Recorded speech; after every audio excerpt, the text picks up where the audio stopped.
Welcome to Twisted Roots, a place where family stories are told not just to entertain, but to remind us of the love, the pain, and the truths we often keep hidden at the dinner table. If you find meaning in stories like this, I invite you, kindly but firmly, to subscribe so you never miss the next chapter of a life that might feel a little too familiar.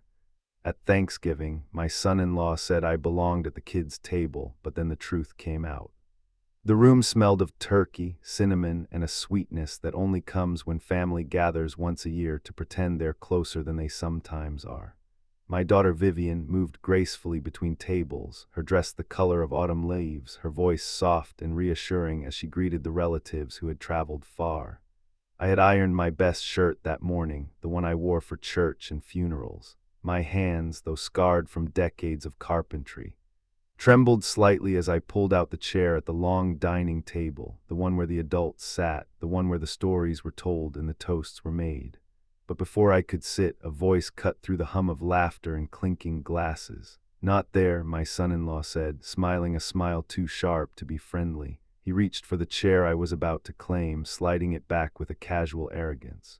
"Your place," he announced loudly enough for everyone to hear, "is at the kids' table." The room paused the way a heart skips when it senses something wrong. Some chuckled nervously, others shifted uncomfortably, their eyes darting to their plates. My daughter froze, the carving knife trembling in her hand, and me.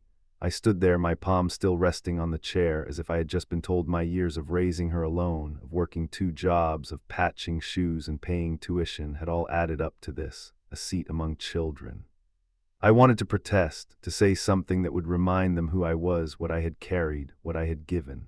But the words stayed locked in my chest. Instead, I nodded slowly, forcing a smile that wasn't really a smile at all, and walked toward the smaller table tucked in the corner, where paper plates and plastic cups waited. The kids laughed, unknowing, their hands sticky with cranberry sauce. I lowered myself into a chair too small for a man my age, my knees pressing awkwardly against the table. And in that moment, surrounded by little voices and the clatter of silverware far away, I felt the weight of humiliation heavier than the years already bending my back. But here's the thing about silence: it doesn't mean nothing is happening. Sometimes silence is where the story begins. Vivian's eyes followed me as I lowered myself into that too small chair, her lips parted as if to speak, but no words came. I had seen that look before when she was a child, caught between wanting to defend a friend on the playground and fearing the disapproval of the crowd. It was the look of a heart torn in 2 directions, loyalty to blood and loyalty to appearances.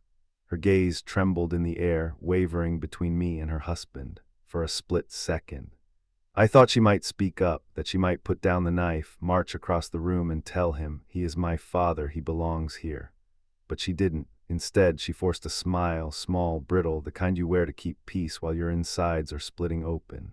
She poured gravy onto a plate that didn't need it. She laughed softly at a joke no one really told. And when her husband leaned over to whisper something in her ear, she nodded. Though I could see in her eyes she didn't fully hear the words. I sat at the kids' table, but I was watching her. Watching the daughter I had raised on peanut butter sandwiches and hand-me-down dresses, who once clung to my leg when thunderstorms rattled the windows, now standing there like a stranger in her own skin. I wondered, did she feel the same humiliation burning through me, or was she simply relieved that I hadn't made a scene, that I hadn't stood tall and said, "No, I've earned my place at the table"?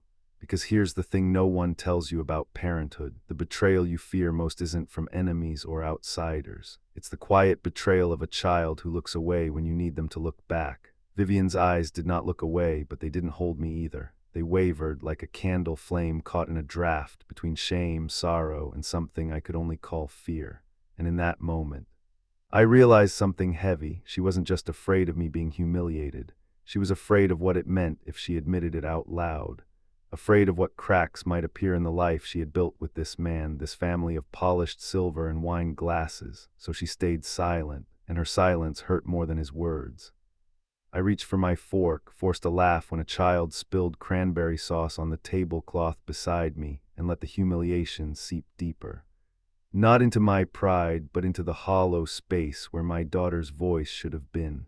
Because sometimes betrayal doesn't arrive as a sword. Sometimes it arrives as silence, wearing the face of the one you love most. The chair creaked beneath me as I lowered myself into it, its wooden legs wobbling slightly against the polished floor. It wasn't meant for man my age, my size, or my history. It was meant for children, for sticky hands and restless feet. And as I sat there, knees jutting awkwardly against the edge of the table, I couldn't help but remember another chair, one built long ago with my own two hands. It was pine, rough and uneven at first. I had salvaged the wood from scraps left behind at the shop. I didn't have money for store-bought furniture then, not when every dollar went toward milk, rent, and the smallest joys I could still afford for a little girl who had lost her mother too soon. Vivian was 6. Her eyes were always wide with questions, her voice always tugging at me while I worked in the garage. "Daddy, can I sit with you? Can I help?" she would ask. Small hands reaching for tools too heavy for her grip. So one night, after a double shift that left my shoulders aching and my palms raw, I stayed up carving. I sawed and hammered until the nails bent under my tired weight, sanded the edges until my fingers blistered. By dawn there it was, a chair small enough for her but sturdy enough to last. I painted it blue, not because she asked for blue, but because it was the only paint I had left from patching the porch. When she first sat in it, legs swinging high above the floor, she beamed as though I had built her a throne. She called it my big girl chair, though it was barely more than a child's stool. And from that day on, whenever I worked on engines or cabinets, she sat beside me, her little body perched proudly on that chair, as if to say, "I belong here next to him." That chair became more than wood and nails. It became a witness. To her laughter when I dropped a wrench and cursed under my breath. To her tears the night she asked why Mommy wasn't coming home. To the long evenings when she would hand me bolts and screws, her tiny fingers smudged with oil just to feel useful. Now, years later, I sat again in a chair meant for children, but it wasn't one built out of love. It was one handed to me out of humiliation. And the weight pressing on my chest wasn't from the smallness of the seat, but from the memory of a little girl who once believed her father deserved a place at her side. I glanced across the room. Vivian's eyes flickered toward me, then down again. Did she remember that chair too? Did she remember the man who built it, not because he had to, but because he wanted her to feel like she belonged? As the chatter of the adults swelled above me, as wine glasses clinked and laughter rose from the head of the table, I ran my hand over the edge of the plastic plate before me, and I thought, funny how a chair can tell you where people think you belong. Once I built a chair to lift my daughter closer to me. Now, another man had pulled a chair away to push me further from her. And in that silent contradiction, I felt something stir, not just humiliation, but the kind of quiet anger that doesn't burn out, the kind that waits, the kind that remembers. There is a kind of dignity that doesn't need applause. It hides in calloused hands and bent backs, in the quiet rhythm of hammer against nail. That dignity was all I had left when life took Maria from me and left me with a 6-year-old girl who asked questions I couldn't answer. I was a carpenter by trade, not the kind who designed grand houses or polished tables for the wealthy, but the kind who fixed what was broken. Hinges that squeaked, doors that sagged, floors that groaned beneath too many winters. I worked with wood the way some men worked with prayer, daily, tirelessly, with the hope that something strong might come out of something weak. After Maria's funeral, I remember staring at the bills spread across the kitchen table. Rent, groceries, school clothes, her hospital debt. They looked like a wall too high to climb. But then I looked at Vivian, curled in her little blue chair, her legs swinging above the floor. Her eyes swollen from crying, but still searching for me to steady her. And in that moment I knew, climbing the wall wasn't a choice, it was survival, so I worked. Days in the shop, nights repairing engines in neighbors' garages, weekends hauling lumber. My hands bled, my knees stiffened, but each paycheck kept the lights on. I remember evenings when I'd come home with sawdust clinging to my clothes and grease under my nails. Too tired to eat, but never too tired to tuck her in. We didn't have vacations or brand new toys. What we had was simpler: shelves I built so she could line up her books, a desk I cobbled together so she could draw, a swing I tied to the old oak tree out back. She once told me, "Daddy, everything in our house has your fingerprints on it." She meant it as praise. To me, it was proof of love carved into wood. The years blurred into decades. Vivian grew. Graduated and left for college, carrying pieces of me in the furniture I built for her dorm. I stayed behind, still a carpenter, still fixing what others discarded. And though money never piled up, pride did. Pride in her grades, in her resilience, in the way she carried her mother's smile into a future brighter than anything I could afford. But now, sitting at a plastic chair meant for children, I felt the irony press heavy on my chest. I had spent a lifetime building chairs, tables, homes, places for others to belong. Yet here in my daughter's home, in my son-in-law's world of glass and silver, they had decided I no longer belonged at the table I once fought to provide. And that is the cruelest kind of pain for a working man, not the ache in his hands, but the quiet dismissal of his worth. Thanksgiving at their house didn't feel like the Thanksgivings I remembered. Back in Brooklyn, when Vivian was little, the holiday meant a turkey too small for the number of mouths it had to feed, and pies slightly burned on the edges because I never quite trusted the oven timer. We ate on mismatched plates, some chipped, some borrowed. The tablecloth was nothing more than a sheet pulled from the closet, but the laughter was loud, the kind that came from bellies, not from etiquette. Neighbors would stop by with casseroles, kids would chase each other between chairs, and nobody cared if the gravy spilled. Here, though, everything gleamed. The silverware lined up like soldiers, polished until the candlelight bounced off each fork. Wine glasses shimmered beside plates so delicate I was afraid to touch them. Even the napkins had been folded into shapes I couldn't name. It was a room designed not for warmth, but for admiration. Vivian's husband, my son-in-law, fit perfectly in that room. His suit was tailored, his shoes shone so bright you could see your reflection in them. He spoke in measured tones, each word chosen not to share, but to impress. People leaned in when he talked, not because of what he said, but because of who he had become, successful, wealthy, untouchable. And Vivian, my little girl who once licked pie filling off her fingers and giggled when I pretended to drop the turkey, now floated between guests with practiced grace. She laughed politely, adjusted her necklace, and seemed to belong to this polished world, and maybe she did. But every time her eyes met mine, there was a flicker, just for a second, of the girl who used to sit on that blue chair beside me in the garage, swinging her legs as if the whole world was within reach.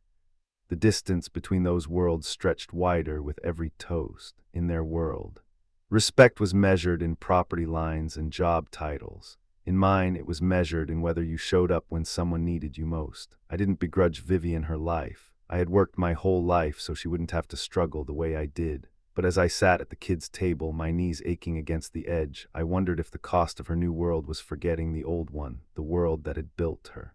And across the room, my son-in-law smirked, his hand resting on the back of the chair that should have been mine. The message was clear. In his world of glass and silver, a man with calloused hands and a carpenter's heart didn't belong. The irony was bitter. Because once, long ago, when his world was collapsing, it was my hands that had kept it from falling apart. At first, people tried to move past it, a joke they told themselves, a careless comment that would be swallowed up in turkey and wine, but cruelty has a way of echoing louder than kindness.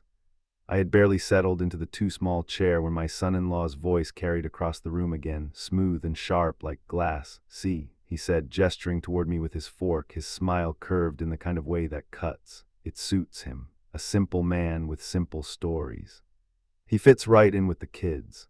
Laughter rippled weakly down the table, not the kind that comes from joy, but the nervous kind, the kind people force when they don't know what else to do. A cousin chuckled, then immediately hid his mouth behind a glass of wine. An aunt shifted in her seat, her eyes darting toward me, then quickly away. Vivian's cheeks flushed. She busied herself with passing the cranberry sauce as though gravy could wash away shame, but she didn't speak. And silence in that moment was its own betrayal. The children at my table blinked, not fully understanding, but sensing the weight in the air. One boy whispered, "Why are they laughing at you, Grandpa?" His words cut deeper than his stepfather's sneer. My son-in-law leaned back in his chair, satisfied, as if humiliating me were some clever party trick. "Don't take it too hard," he added, swirling the wine in his glass. "Not everyone is built for this table. Some of us carry the family name, the future. Others," he let the words dangle, the smirk on his face finishing the sentence for him. The room stiffened, forks paused midair, glasses clinked nervously, people looked anywhere but at me, and I sat there, my hands folded in my lap, the same hands that had built every chair, every shelf, every roof over my daughter's head. the same hands that had blistered and bled so she could walk in this polished world, yet here. In front of strangers and family alike, they saw me only as a man too small for the table. The air grew heavy, pressing down on every chest in the room. Some guests coughed just to break the silence, others sipped their wine too quickly. The string of polite conversation that usually fills a Thanksgiving table had vanished, replaced by something rawer, uglier. And me, I said nothing, not yet, because sometimes restraint speaks louder than rage. And sometimes the sharpest blade isn't in the words you throw back, but in the truths you hold until the right moment. But the fire had been lit. His words weren't just marring a holiday. They were chiseling a crack between my daughter's two worlds, the world I had built for her and the one she thought she belonged to now. And everyone at that table felt it, even if no one dared say it aloud. The sound of his words still hung in the air when a cousin tried to laugh. It was short, clipped, more like a cough than joy. Another guest joined in, a brittle chuckle that cracked under its own weight. Soon a ripple of nervous laughter rolled across the table like a forced wave, each person pretending they found humor where none lived. It was the kind of laughter that isn't laughter at all, more like a shield, thin and fragile, to protect them from the discomfort pressing in on every side. The chandeliers above glowed brighter than the warmth in the room. The turkey cooled untouched, and still nobody said the words they should have. Vivian poured wine into glasses that were already full, her hands trembling just enough for me to notice. She laughed too, but it was the kind of laugh that dies the moment it leaves the lips. Her eyes never met mine. My son-in-law basked in it. He leaned back in his chair as though the table were his stage, their nervous giggles his applause. He mistook their discomfort for approval, their silence for strength. That was his mistake. Across from me, an elderly aunt shook her head almost imperceptibly, her eyes fixed on her plate. A younger cousin whispered something into his mother's ear, and she hushed him quickly, cheeks flushing with shame. Even the children at my table had fallen quiet, their forks paused midair, sensing that something about the grown-ups' laughter wasn't quite right. And in that hush between their uneasy chuckles, I heard it, the faint shift of sympathy. It wasn't spoken, it wasn't shown outright, but it was there in the way eyes darted away from my son-in-law, in the way a neighbor's jaw tightened, in the way people seemed suddenly more interested in the mashed potatoes than in his words. I sat still, my back straight against the too small chair, letting their false laughter fill the room like smoke, and like smoke it began to choke them. Because deep down, everyone knew the truth. No one really laughs when cruelty is the punchline. They only pretend until the pretending becomes unbearable. The laughter, thin and false, still clung to the room, but my mind had already drifted somewhere else. That's the thing about humiliation. It can either consume you or it can call back the ghosts of all the battles you've already survived. And so, as I sat in that too small chair, my thoughts carried me back to the nights when sleep was a luxury I couldn't afford. There were years when I worked 2 jobs, sometimes 3, days in the carpentry shop, evenings fixing broken engines in a neighbor's garage, and weekends hauling lumber until my shoulders screamed. My hands were never clean, always lined with sawdust or grease, always nicked by blades and scarred by nails driven in too fast. I remember one winter in particular. The pipes in our apartment froze and the landlord shrugged as if children could drink excuses instead of water. So I worked until my back gave out, bought the tools, and fixed them myself. Vivian was only 8 then. She sat on the floor, bundled in blankets, her breath fogging in the air, whispering, "Daddy, it's so cold." I told her it would be warm soon, even though I wasn't sure. But by dawn, water ran through those pipes again. She never knew how close we were to losing that place. There were other nights, too. Nights when I skipped dinner so she could have seconds. Nights when my hands shook from exhaustion. But I still washed her school uniform by hand because the laundromat was too expensive that week. Nights when I sat at the kitchen table with the bills spread out like an enemy map, wondering how one man could win a war with pockets so empty. And yet somehow I always found a way. I built her a life out of splinters and sweat, out of the kind of love that doesn't wear a suit but still shows up every day. Each paycheck went to school books, not savings, to rent. Not rest, to her dreams, not mine, and the proof of that sacrifice was sitting right in front of me now.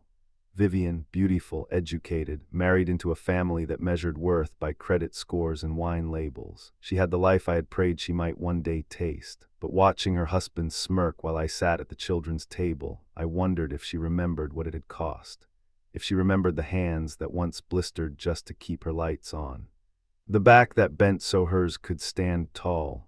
I flexed my fingers under the table, feeling the stiffness in the knuckles, the deep ridges carved by decades of labor.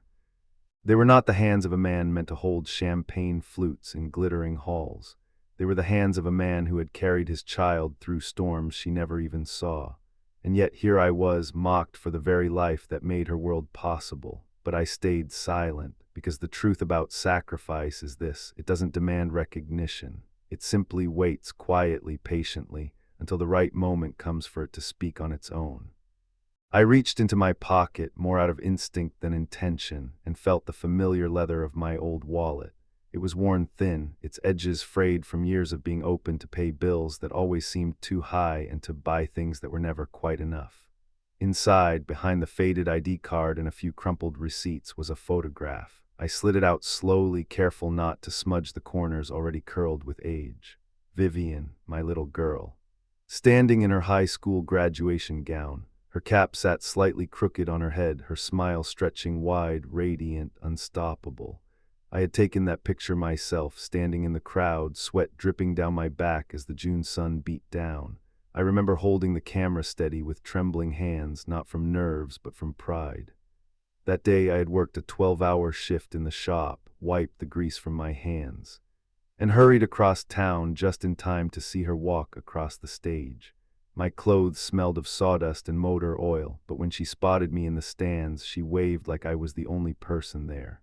I stared at the photo now, sitting at the children's table, and the sting in my chest grew sharper. Back then, I was her hero. Back then, she didn't see the calluses or the worn-out clothes. She only saw the man who had carried her this far. But tonight, her silence cut deeper than any insult her husband could craft. And as I looked at that photo, the truth pressed hard against me. The distance between that girl in the cap and gown and the woman now sitting beside a man who mocked her father was a distance I didn't know how to cross. I slipped the photo back into my wallet and closed it with a snap. My hands lingered on the leather for a moment longer, as though gripping it could bring her back, the little girl who once waved proudly at me in front of the whole world. Because if she remembered that moment, if she remembered what it took for me to put her on that stage, maybe she would have spoken tonight. Maybe she would have stood beside me, but she didn't. And that silence, more than the laughter, more than the smirk, told me the hardest truth of all. Sometimes the people you give your whole life for forget the cost of the gift. The children at my table were too young to understand cruelty, but they were old enough to sense when something wasn't right.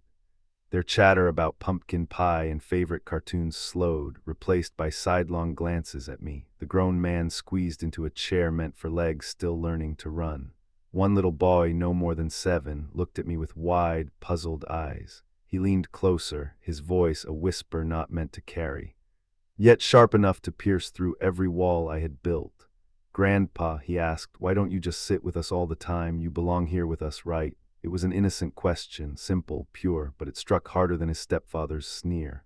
I smiled at him, the kind of smile a man wears when he doesn't want to hand his sadness to a child. "Maybe I do, buddy," I whispered back, ruffling his hair. My voice was steady, but my eyes betrayed me. I could feel them sting, the corners burning red as I blinked too slowly, too heavily. The boy grinned, satisfied with my answer, and turned back to his mashed potatoes. For him it was just a moment, for me it was a mirror, because there in that small voice was the truth no one else at the polished table dared to say, that I had been moved aside, not out of love, not out of belonging, but out of dismissal. And the only one brave or innocent enough to name it was a child. I let my gaze linger on him for a while, then lifted my eyes across the room. Vivian stood at the head table, pretending to laugh at a story she hadn't heard, her husband's hand wrapped possessively around her chair. She didn't see me then, or maybe she chose not to. And so, in that moment, I realized the cruelest kind of exile isn't when strangers push you away. It's when your own family lets it happen in silence. I forced myself to chew a bite of turkey that tasted like dust, nodding along as the children laughed at a joke about cartoons. Outwardly, I was part of their table. Inwardly, I was drowning in the quiet weight of being placed there. Sometimes the deepest conversations don't happen in words. They happen in glances, in pauses, in the questions of children who don't know they've spoken the truth. That night, my grandson's innocent question became my silent companion. And though I answered him with a smile, my heart whispered back a different reply. No, son, I don't belong here, not like this. The laughter at the table had already thinned into silence, replaced by the hollow clatter of forks against porcelain. But just beyond the dining room, behind the swinging door that led to the kitchen, another sound began to rise, hushed voices. I caught fragments of them when the door swung open, pushed by a server carrying out another tray of food. It wasn't the chatter of recipes or oven temperatures. It was the kind of whisper that carries weight, words spoken carefully. As if the walls themselves might disapprove. If it weren't for him, one voice said, low, urgent, SHH, another interrupted quickly. Not here, but the first voice persisted, quieter now. You know it's true. If it weren't for that man, they wouldn't even have a house to host this dinner in. The door swung shut, muffling the rest, but the words lingered in my chest like a spark buried under ash.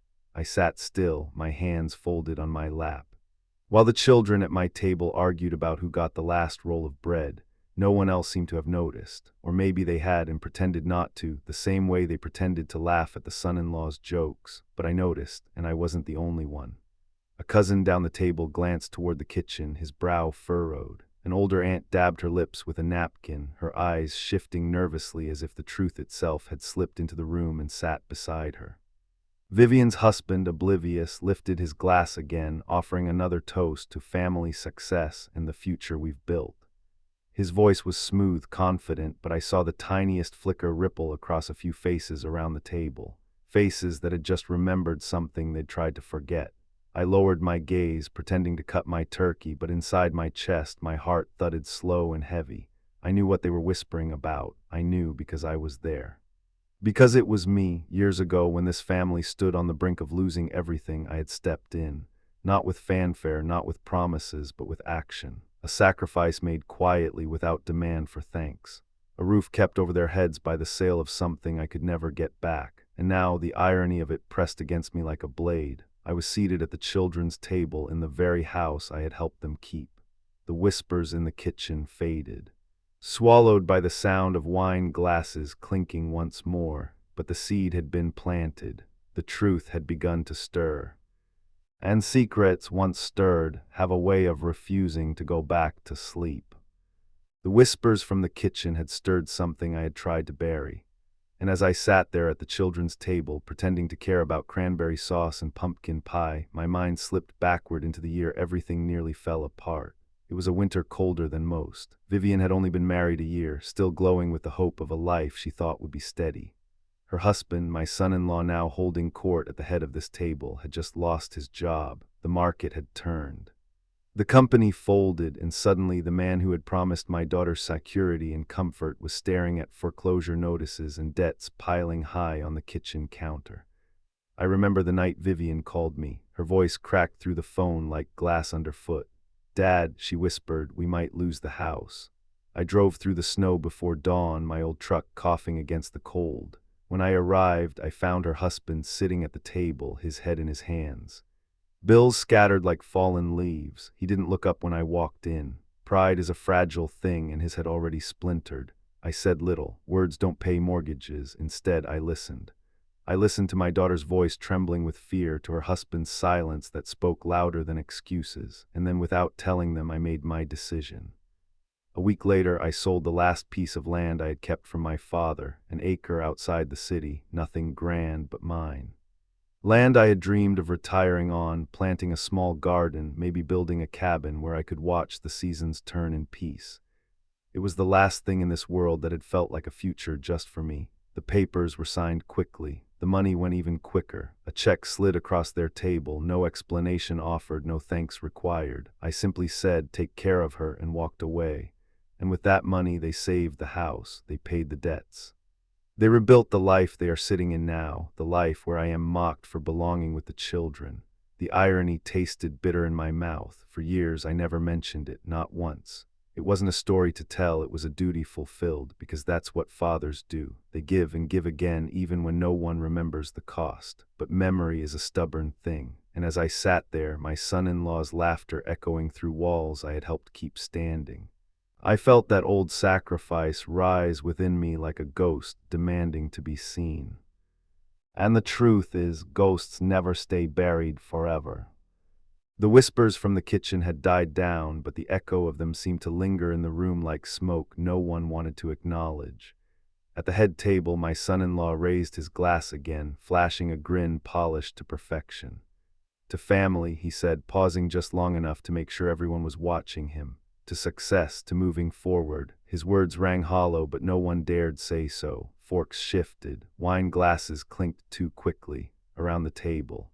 Guests began to look at one another, their eyes darting the way people do when they sense something rotten beneath the feast. I noticed the subtle changes first, the way one cousin stopped mid-bite, her fork hovering above the plate as if she had suddenly lost her appetite. The way an uncle cleared his throat, his gaze fixed firmly on the gravy boat, unwilling to meet anyone's eyes. Even the laughter that had once flowed so easily now came in short, nervous bursts. Breaking off as soon as they began, they remembered. I could see it in their faces. Some had been there in those lean years, had watched as Vivian and her husband teetered on the edge of losing everything. Some had heard the rumors about the loan that had mysteriously appeared, the house that had been miraculously saved. And though no one ever spoke it aloud, the truth had always lived in the shadows. It was me. But my son-in-law either didn't know or, worse, didn't care. He leaned back in his chair, arrogance etched into every line of his posture, as though the room belonged to him and him alone. He smirked when someone coughed. He chuckled when a chair scraped too loudly. And every time his eyes flicked toward me, still seated at the children's table, it was as if he were daring the others to challenge the order he had set. The guests shifted uncomfortably. Their unease spread like ripples on water. A woman at the far end whispered something into her husband's ear. He nodded, his jaw tightening. A younger cousin glanced at me, then quickly away, shame clouding his face. The room had grown heavy, not with food, not with drink, but with the unspoken. Everyone could feel it. The weight of injustice, the sting of disrespect, the truth pressing against the walls like a storm waiting for a crack to break through. But still, silence ruled. And in that silence, my son-in-law smiled wider. Mistaking their discomfort for obedience, he believed himself untouchable. But he didn't understand what I already knew. Truth, once awakened, does not go back to sleep.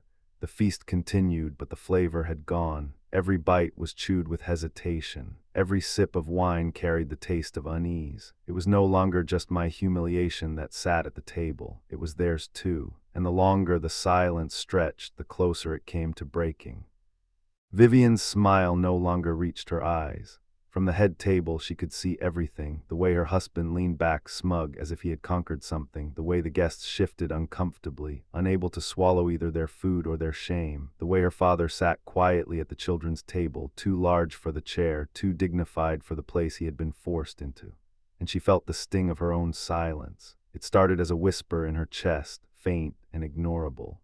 Why didn't I stop him, she asked herself. Why did I let it happen? But the whisper grew louder with each passing moment. Every time her husband smirked, the whisper became a voice. Every time her father lowered his eyes to his plate, the voice became a roar. And soon it was no longer a question, but an accusation. Why did you betray him with your silence? Vivian's mind drifted back to another table, another time. She was 12, the kitchen drafty. The cupboards nearly bare. She had watched her father push away his own plate so she could eat more, insisting he wasn't hungry.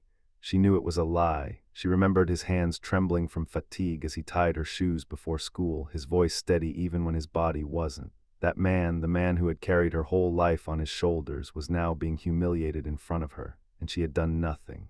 She glanced at her husband, his laughter sharp. Cutting the room like a blade, she remembered why she had married him, the promise of stability, of stepping into a world where bills weren't battles and groceries weren't gambles. She had wanted security, wanted a life free from the struggles she had watched her father endure. But in this moment, sitting at a table heavy with food and wine, she realized the bitter truth. Security without respect is just another kind of hunger.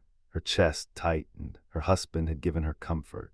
Yes, but her father had given her everything else, and here under the chandelier's glow, the contrast between them had never been clearer. One man built a world with his hands, calloused and scarred. The other tore down with words, smooth and cruel. Vivian's eyes flickered back to her father. He didn't look at her. He didn't demand her defense. His silence was not weakness, it was endurance, and that made her shame all the greater. Inside her, a war began. Between the vows she had made to her husband and the unspoken vow she had lived all her life, to honor the man who had never let her fall. The room buzzed with forced chatter, but in Vivian's chest the silence was deafening.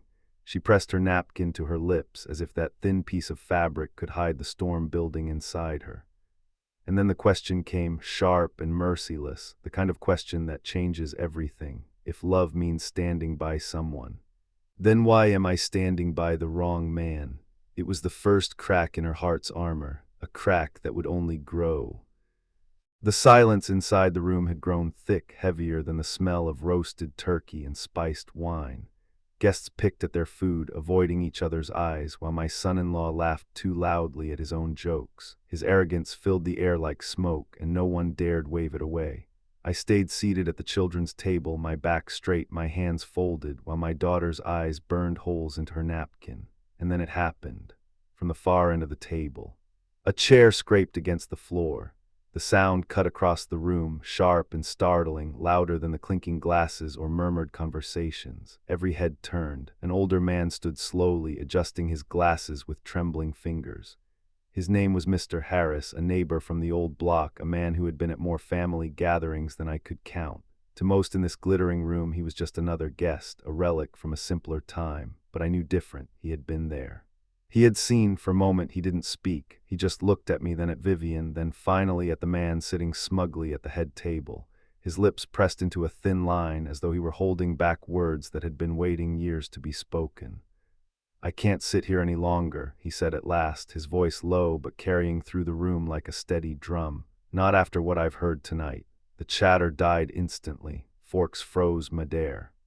Even the children stopped fidgeting. The chandeliers above seemed to hold their light still, as though the whole house was waiting. Vivian's husband leaned back in his chair, scoffing. "Oh, and what is it you've heard, Mr. Harris?" he asked, his tone dripping with condescension. "Do enlighten us." But the older man didn't flinch. His gaze swept the table, pausing on faces that looked away in guilt. "I've heard disrespect where there should have been gratitude. I've seen arrogance where there should have been humility, and I cannot, in good conscience, stay silent when the truth is sitting right in front of us." A murmur rippled through the guests. Some straightened in their chairs, others exchanged nervous glances. I felt my chest tighten. This was it. The silence that had wrapped around me like a shroud was about to be torn open. Mr. Harris placed his palms flat on the table, leaning forward. "Many of you don't know. Some of you have chosen to forget, but I haven't. I remember the winter when this family was on the verge of losing everything: house, dignity, hope, and I remember the man who saved them." His eyes locked on me. The room followed. The son-in-law's smirk faltered just slightly. Vivian's hand flew to her mouth, her face paling as if she already sensed what was about to be revealed. And for the first time that night, I didn't feel the weight of the small chair beneath me. I felt the room tilt, not against me, but toward the truth. The air thickened. The storm was about to break. The room was still. Every fork, every glass, every hand hovered midair as though the air itself had frozen. Mr. Harris stood tall, his voice steady, carrying the weight of years unspoken. "I can't watch this farce continue," he said, eyes sweeping the table before settling on the groom. "You sit there mocking a man who deserves more respect than any of us here, and yet you forget, or maybe you never knew, the truth." The son-in-law gave a sharp laugh, thin and brittle. "Truth? What truth?" His tone dripped with arrogance, but his fingers tapped nervously against his wine glass. Mr. Harris leaned forward, his voice cutting through the air like a chisel to stone.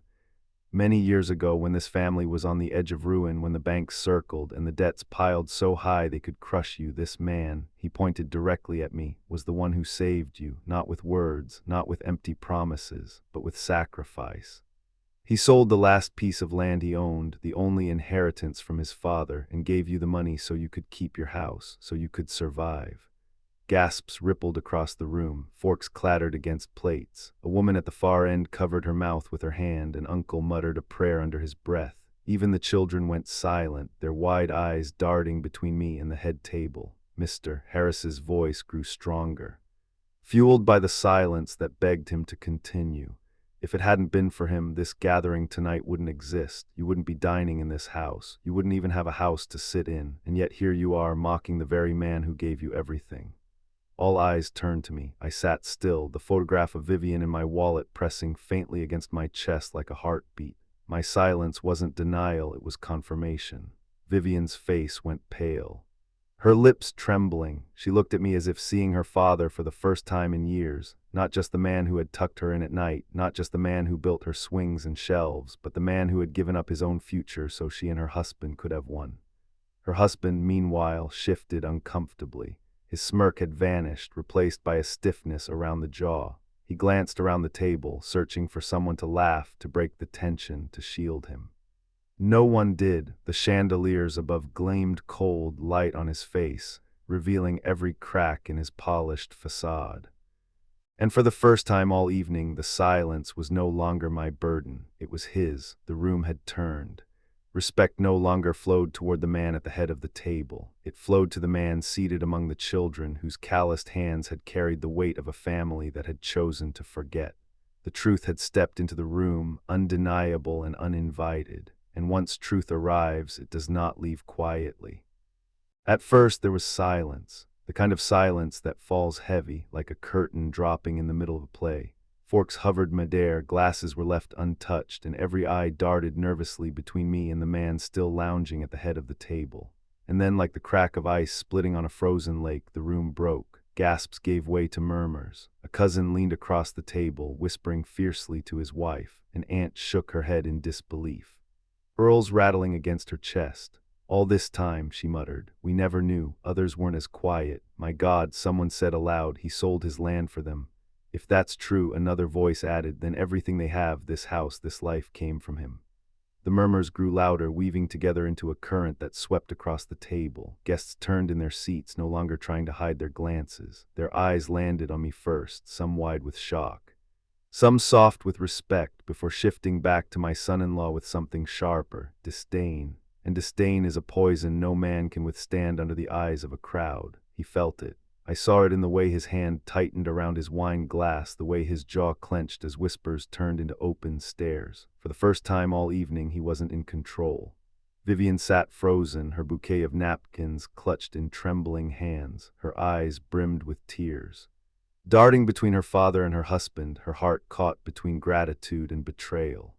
Meanwhile, the children at my table stared up at me differently now, not with confusion, not with pity, but with awe. To them, the man who had been mocked as belonging at their table had just become larger than the room itself. The room's energy shifted like a tide turning. Where once I had sat in quiet humiliation, now the weight pressed down on him. Every whispered word, every darting glance was a stone laid at his feet. Imagine, someone said at the far end, their voice cutting through the murmurs, mocking the very man who saved you. Who does that? The words hit him harder than any shout could. My son-in-law forced a laugh, brittle and hollow. Stories, he said, his voice cracking under the pressure. Old men's tales, nothing more. But no one laughed with him, no one rescued him. The guests had chosen their side, and it was not his. For the first time that night, I lifted my eyes fully, meeting theirs, not with anger, not with triumph, but with the steady calm of a man who has carried burdens heavier than shame. And in their eyes, I saw the shift. They no longer looked at me as a man at the children's table. They looked at me as the anchor of the room, the one whose truth had outlasted arrogance. And as the whispers swelled, one truth became undeniable. The balance of power at that table had changed. The mocker was now the mocked. The whispers around the table had swelled into a tide too strong to hold back. Guests leaned toward one another, voices low but urgent, all carrying the same shock. He saved them. He saved everything. My son-in-law's smirk had collapsed into a thin, nervous line. His eyes darted from face to face, searching desperately for one ally in the room. None offered him a lifeline. At last, he slammed his wine glass down with a force too theatrical to be natural. This is absurd. Barked, his voice cracking under its own weight. A story from years ago, blown out of proportion. Who can even say it's true? But his words betrayed him. His tone wasn't confident, it was defensive, panicked. Mr. Harris didn't sit. He only folded his arms, steady as an oak. I can say it's true. I was there. I saw what he gave up. The groom's face flushed crimson. And what of it? He shot back, his voice sharp, desperate. So what if he helped once? That doesn't give him the right to, he stopped himself, choking on the rest, realizing too late the venom spilling out. The crowd caught it, murmurs deepened, turning into audible disdain. An aunt shook her head, muttering, ungrateful. A cousin hissed under his breath, disrespectful brat. He tried again, his words stumbling faster now, like a man running downhill with no brakes. Look, I didn't know, Vivian never told me, and if it's true, well, he did it for her. Not for me, it wasn't my debt to carry. Why should I be judged for something that happened before I even? The sentence broke off under the weight of silence. Silence not of ignorance, but of judgment. Every pair of eyes in the room bore into him, stripping away his excuses until only the smallness of his heart remained. Across the room I remained quiet. I did not raise my voice. I did not defend myself. I sat with the same steady posture I had held all evening, letting his frantic words carve his own downfall, and that silence, that calm, made his desperation louder than any shout could. Vivian stared at him, her lips trembling, her hands clutching the napkin so tightly it tore at the seams. She had heard his excuses, his attempt to separate himself from the truth, but she had also seen the flicker of contempt that slipped through when he thought no one noticed. The guests shifted again, but no longer with discomfort. Now it was anger. Quiet, simmering anger that turned their glances sharp. A young cousin whispered, "If it weren't for him, you wouldn't have her." An older uncle added gruffly, "And you dare to laugh at him." The groom stood there, his hands trembling, his chest rising and falling too quickly, still scrambling for control. "You're twisting this," he cried, his voice shrill. "You're all twisting this. I've built my own success. I've worked hard, but the words broke against the walls of the truth, flimsy and hollow, and as his excuses fell flat, the room tilted further away from him, toward the man who said nothing, yet carried everything. I stayed silent, because silence in that moment spoke louder than desperation ever could. For the longest time I had remained seated at that small table, surrounded by plates half filled with mashed potatoes and cranberry sauce, a man tucked away among children, as though my years of labor and sacrifice had earned me no more than a corner seat. But now the whispers had become a storm. The truth had been laid bare, and the room itself seemed to hold its breath. Slowly I pushed my chair back. The legs scraped against the hardwood with a sound sharp enough to silence even the last nervous murmurs. The children at my table looked up, their eyes wide, as though they understood this was no ordinary rising. I stood, not quickly, not angrily, but with the weight and dignity of a man who had carried burdens far heavier than ridicule. My back straightened, my shoulders squared. For the first time that evening, I no longer looked smaller than the chair they had given me. All eyes turned. I let the silence linger before I spoke, my voice steady, not loud, but carrying to every corner of the room. "I don't need a seat at the head of the table," I said slowly. "I don't even need a seat among the honored guests. What I need, the only thing I've ever needed, is for my daughter to know the truth, to know that her father once kept this family from falling apart." The words fell heavy, like stones dropped into still water. The ripples spread through every face, every heart.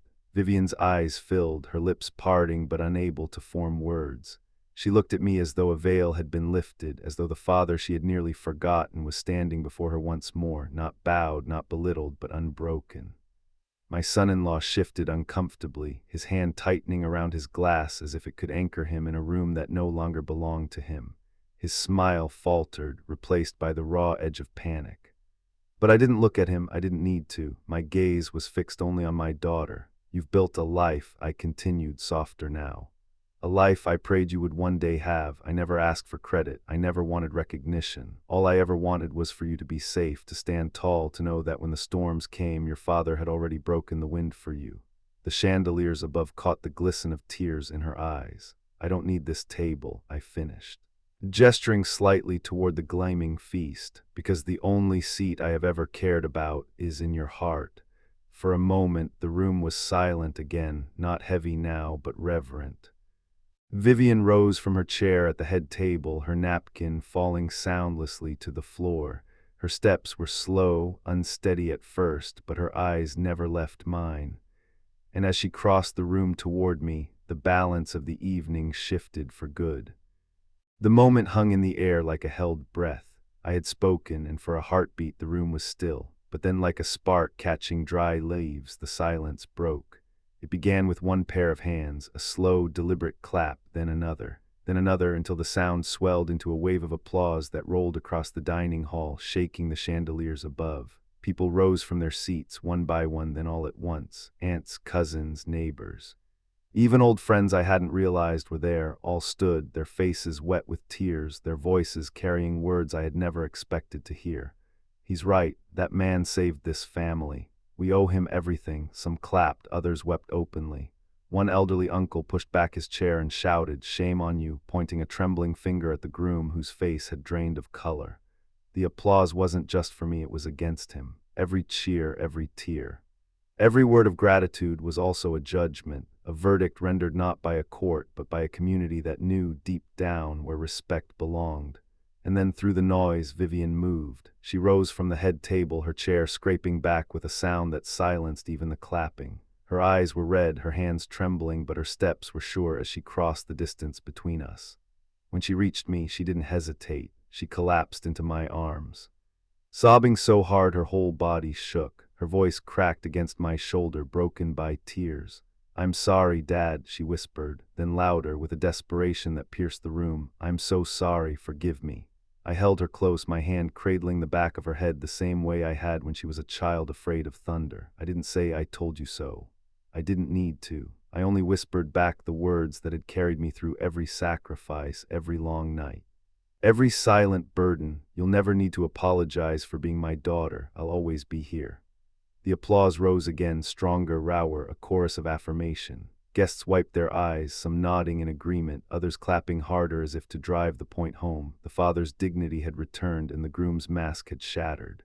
The son-in-law sat frozen at the head table, his face pale, his smirk gone. His glass trembled in his hand, untouched, for the first time all night. He looked small, not powerful, not superior, but small. And in that moment, the feast was no longer about food or wealth. It had become something else entirely, a reckoning, a courtroom without walls, a verdict delivered not by judges but by hearts. The community had spoken, and their judgment was clear. When the clapping subsided, what remained was not relief, it was silence. A silence so heavy that even the clink of a spoon would have sounded like thunder. Every eye in the room had turned toward him, Vivian's husband, once so smug, once so sure of his place at the head of the table. Now he sat stiff in his chair, his face pale and damp with sweat, his mouth opening and closing as if searching for words that would not come.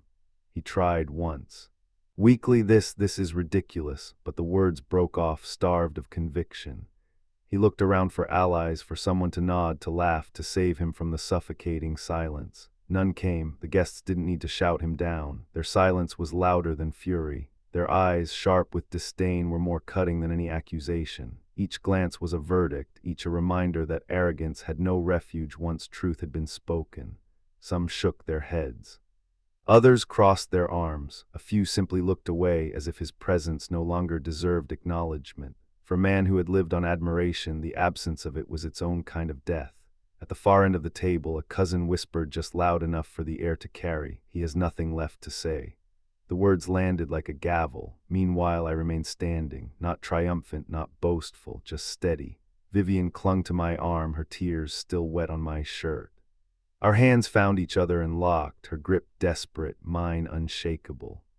Together we stood in the center of the room, not as a spectacle, not as a performance, but as a quiet truth no one could deny. A father and a daughter, bound not by wealth or status, but by sacrifice, love, and forgiveness.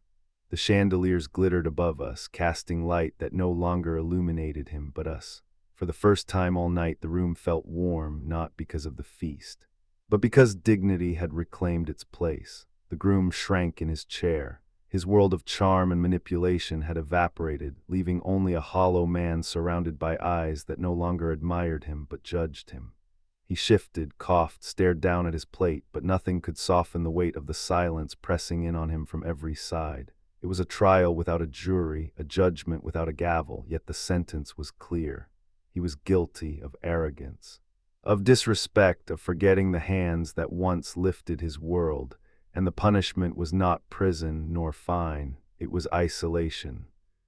Isolation in a room full of people who no longer believed in him. Beside me, Vivian whispered through her tears, her voice trembling but certain, "Dad, I see it now, I see everything."